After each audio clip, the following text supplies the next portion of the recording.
नमस्कार, neo news में आपका स्वागत है। मैं हूं आपके साथ श्वेता सिंह। आइए शुरुआत करते हैं खबरों की।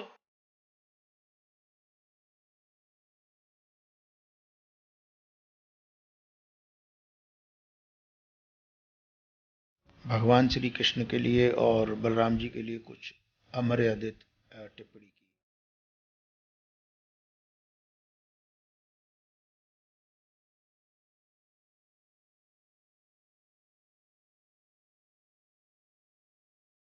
पूरे ब्रिज में चारों तरफ जो है मुरारी बापू की निंदा भी हुई।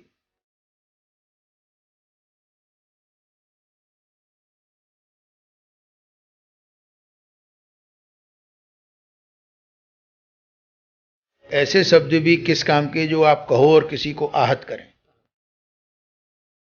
अखिल भारतीय तीर्थ पुरोहित महासभा ने एक बार फिर ऐलान किया है कि देश में धार्मिक भावनाओं को ठेस पहुंचाने वाली टिप्पणी करने वालों को बर्दाश्त नहीं किया जाएगा। ऐसे लोगों को देश भर के तीर्थ पुरोहित माकूल जवाब देंगे। यह बात अखिल भारतीय तीर्थ पुरोहित महासभा के राष्ट्रीय अध्यक्ष महेश पाठक ने न्यूज से विशेष वार्ता के दौरान कही। रामकथा वाचक मुरारी बापू द्वारा भगवान कृष्ण और उनके बड़े भाई बलराम के लिए अमर्यादित टिप्पणी कही थी। इस पर महासभा के राष्ट्रीय अध्यक्ष महेश पाठक ने आपत्ति जताई और चेतावनी देते हुए कहा कि कथावाचक मुरारी बापू की जब तक देश भर में कथा नहीं होने देंगे, जब तक वह ब्रजवासियों के बीच आकर ब्रज के किसी मंदिर में माफी नहीं मांग लेते। इस पर सोमवार को रामकथा वाचक मुरारी बापू ने दाऊजी मंदिर में माफी मांगी थी। एक्चुअली में क्या हुआ कि मुरारी बापू ने एक अपनी कथा में जी भगवान श्री कृष्ण के लिए और बलराम जी के लिए कुछ अमर्यादित टिप्पणी की। जी मैंने गीता में कहा धर्म संस्थापनार्थाय, मैं धर्म के स्थापन के लिए आता हूं। ये आदमी पूरे संसार में धर्म स्थापना के लिए टूट गया, द्वारिका में धर्म स्थापन न कर सका। Fail, totally fail. जो हम लोगों के संज्ञान में काफ़ी लेट आई। जब हम लोगों के संज्ञान में आई तो हमारे जो अखिल भारतीय तीर्थ पुरोहित महासभा की हमारी एक ब्रांच द्वारका में भी है जी, उन्होंने काफ़ी विरोध किया। और क्योंकि प्रभु कृष्ण मथुरा में पैदा हुए, बलराम जी यहाँ पर मौजूद हैं, तो लोगों को बड़ी ठेस पहुँची और इस पर पूरे ब्रिज में चारों तरफ जो है मुरारी बापू की निंदा भी हुई और लोगों ने बड़ी कड़ी आपत्ति उस पर जताई। उसी श्रृंखला में हम लोगों ने यहाँ पर तीर्थ पुरोहितों को भी बुला करके मीटिंग की। जी, फिर माथुर चतुर्वेद परिषद की भी मीटिंग की जी, और यहाँ पर कुछ साधु संतों ने उसमें हस्तक्षेप भी किया कि नहीं, ये गलत है और वो चाहते थे कि ये मैटर रिजॉल्व हो जाए। और उसमें बापू ने भी अपनी तरफ से क्षमा याचना भी मांगी थी, चैनलों के माध्यम से भी और अपने पर्सनल ट्विटर हैंडल से भी। परंतु यहाँ सबको ये हुआ क्योंकि ऐसे ने ज्ञानी व्यक्ति के द्वारा ये शब्द कहे जाना सबको बड़ी ठेस पहुँची, क्योंकि ऐसे शब्द भी किस काम के जो आप कहो और किसी को आहत करें। तो ये लोगों को बड़ा फील हुआ। और आप ये देखिए, ये बात अगर आप किसी मुस्लिम धर्म गुरु के लिए कहो या भगवान के लिए कहो तो आदमी तुरंत आपके पीछे पड़ जाएंगे। अगर आप गुरुद्वारे के लिए कहो तो पड़ जाएंगे। बड़े दुख की बात है कि जिस प्रभु की कथा से आप इतने बड़े संत बने कि आज आपके करोड़ों फॉलोअर हैं जी, और आप जब उन्हीं के लिए ऐसे शब्दों का देंगे तो ये एक बड़ी पीड़ा की बात है। तो हमारी परिषद ने और अखिल भारतीय तीर्थ पुरोहित महासभा ने और यहाँ के जितने भी हमारे पुरोहित और पंडा या ब्राह्मण हैं, जी, उन्होंने निर्णय लिया सर्वसम्मत से कि मुरारी बापू एक बार ब्रिज में पधारें, कहीं भी आएँ और अगर क्षमा याचना करें तो हम लोग इस बात को ख़त्म कर देंगे। बापू ने बीच में 1 महीने का समय मांगा कि मैं आ जाऊंगा, जी, परंतु वो समय पिछले महीने की 21 तारीख को ख़त्म हुई। तो हम लोगों ने कहा कि ये नहीं आए तो हम कोई कानूनी कार्रवाई करें या जहाँ भी बापू कथा करेंगे वहाँ पर हमारे पुरोहित उनका विरोध करेंगे। जी, फिर उनका मैसेज आया कि मैं मौन में हूँ, तो मैं आऊँगा तो कैसे माफ़ी मांगूँ या बात करूँ। तो हम बोले जब मौन खुल जाए तब आ जाएं।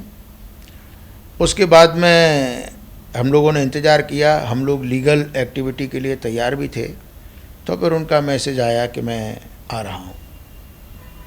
हमारी उनसे कोई पर्सनल द्वेष भावना तो है नहीं जी। क्योंकि उनके शब्द ऐसे थे और उन्होंने उनको रियलाइज़ भी किया। उस पर सब ब्रजवासियों को, भारतवर्ष के जितने भी कृष्ण प्रेमी हैं और जो प्रभु में आस्था रखते हैं, सबको उसको ठेस पहुंची। तो वो आए और उन्होंने दाऊ जी की, महाराज की दंडौत की, क्योंकि जिनके बारे में वो कहते थे कि वो तो शराब पीते थे, ऐसे शब्दों का उपयोग नहीं करना चाहिए। हुआ द्वारिका में धर्म स्थापन, उसकी जनता, उसके बेटे, बेटे के बेटे धूम शराब पीते थे, द्वारिका के राजमार्ग पर शराब पीते थे। और अगर ये शब्द मैं भी कहता हूँ तो मैं भी पाप का भागी हूँ जी। तो वो आए और जो हम लोगों ने कहा उन्होंने किया। हम लोग भी वहाँ मौजूद थे, तो जो एक हमारे अंदर कुंठा थी, उनने भी इस बात को रियलाइज़ किया। और मैं समझता हूँ कि बापू ही नहीं, जितने भी कथावाचक हैं, जब ये बोलते हैं या ये गाते हैं या प्रवचन करते हैं, तो उनको ये ध्यान रखना चाहिए कि जिस प्रभु की वजह से उनको रोटी मिलती है और जो हमारे आराध्य करोड़ों के पूजनीय हैं, जी। उनके बारे में कोई भी ऐसी अशोभनीय भाषा का प्रयोग न करे, क्योंकि ये उनके लिए भी चेतावनी आप कहिए ये है कि अगर कोई ऐसी कभी भाषा का उपयोग करेगा तो यहाँ तो ये मैटर एमिकेबली अच्छे ढंग से रिजॉल्व हो गया।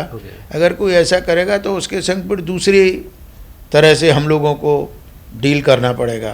परंतु ये बात अच्छे ढंग से हो गई, इसके लिए गुरु सनातन जी को भी धन्यवाद, बाबा रामदेव जी को भी धन्यवाद, और मुरारी बापू जी ने ये रियलाइज़ किया तो उनको भी धन्यवाद, क्योंकि क्षमा बड़े इनको चाहिए, क्योंकि ये तो है, गलती तो सबसे होती है। अब उन पर कौन सी सरस्वती बैठी, क्या हुआ, क्योंकि ऐसे विद्वान और ज्ञानी आदमी से हम अपेक्षा ही नहीं कर सकते। अब हो गया। कुछ बातों तो मैं आपको न बताऊं वो ही अच्छा है, लेकिन जो है छेड़छाड़ होती थी, न दिन कोई देखता था न रात, और उनके परिवार के लोग थे। हमारे तो डॉक्यूमेंट बन चुके थे, हम तो ये सोम मंगल को कोर्ट में उन पर क्रिमिनल केस करने वाले थे जी। हमारे उमाकांत चतुर्वेदी एडवोकेट ने पूरे पेपर तैयार करा दिए थे, क्योंकि हमने यही कहा था कि अगर वो नहीं आते हैं तो हम ये कार्रवाई करेंगे, और हम ये करते, क्योंकि हम पीछे हटने वाले नहीं थे। क्योंकि आज हमारे श्री कृष्ण हमारे आराध्य हैं, हम मथुरावासी हैं, सबके ही हैं, हमारे ही नहीं हैं, क्योंकि प्रभु तो सबके हैं जी। परंतु ये बात एक अच्छी है कि इसका पटाक्षेप हुआ, हो गया, अच्छे ढंग से हो गया, तो बड़ी अच्छी बात है। जितने भी कृष्ण भक्त हैं उनको भी खुशी हुई, जी। और मैं समझता हूँ मुरारी बापू की भी आत्मा को प्रसन्नता हुई होगी।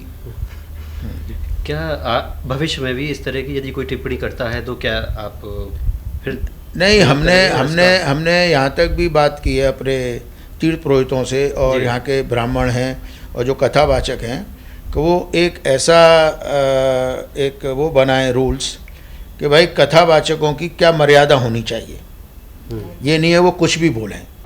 और पीने के लिए जब कुछ पाबंदी आती, डर आती, तो चोरी करने में भी चुक नहीं करते थे। जो जो अधर्म के लक्षण थे सब दिखाई देने थे। और मुझे कहने दो, उसका बड़ा भाई दाऊ 24 घंटों पीता था, बलराम। तो मैं समझता हूँ कि ये गाइडलाइन निकालेंगे, और उस गाइडलाइन के तहत कथावाचकों को भी एक मर्यादा के अंदर रहना चाहिए। नहीं, कथावाचक ही नहीं, यदि कोई सामान्य व्यक्ति भी यदि इस बात को कहता है और इस तरह की टिप्पणी करता है अपने जो आस्था के प्रतीक हैं उन पे, और यदि तो फिर आप किस तरह की हित चलेंगे? नहीं, देखिए, ये तो हिंदू समाज को सोचना ही पड़ेगा जी, कि अगर हमारे प्रभु के खिलाफ कोई टिप्पणी करता है तो स्वाभाविक है कि अगर आप ऐसा नहीं करेंगे तो आदमी इस चीज़ को लाइटली लेता रहेगा। तो मैं तो ये मानता हूँ कि मेरी ये व्यक्तिगत राय है, और संगठन के माध्यम से भी मैं कहूँगा कि अगर कोई हमारे इष्ट और हमारे प्रभु के लिए अमर्यादित टिप्पणी करता है तो हमें उसको मुंह तोड़ जवाब देना चाहिए, क्योंकि आप एक सर्टेन लेवल तक तो लिबर्टी दे सकते हैं, परंतु आप हमारी आस्था पर ठेस पहुंचाएं। जैसे आप हमको देखिए, हम किसी की आस्था पर ठेस नहीं पहुंचाते। अगर मेरी आस्था भगवान राम भगवान कृष्ण में है, मैं देवी देवताओं को मानता हूं, तो ये मेरी पद्धति है। मुसलमान अपने मस्जिद में जाके आराधना करता है, वो उसकी पद्धति है। जो गुरुद्वारे में जाता है वो उसकी है। परंतु सबका लक्ष्य क्या है? हेड ऑफिस एक ही है, रास्ते अलग अलग हैं। आप बम्बई जाते हैं, कोई ट्रेन से जाता है, कोई प्लेन से जाता है, कोई कार से जाता है, पर जाता तो बॉम्बे है। तो आराधना के रास्ते हैं। तो हम किसी के धर्म में कोई कटाक्ष नहीं करते, तो हम ये भी बर्दाश्त नहीं करेंगे कोई हमारे धर्म के ऊपर कटाक्ष करे। तो इसके ऊपर तो सोचना पड़ेगा, और ऐसी कोई परिस्थिति आएगी तो उस पर विचार करेंगे।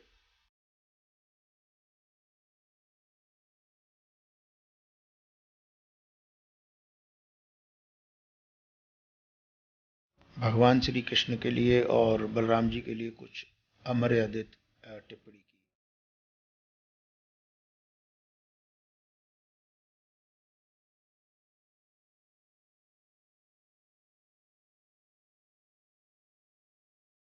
पूरे ब्रिज में चारों तरफ जो है मुरारी बापू की निंदा भी हुई।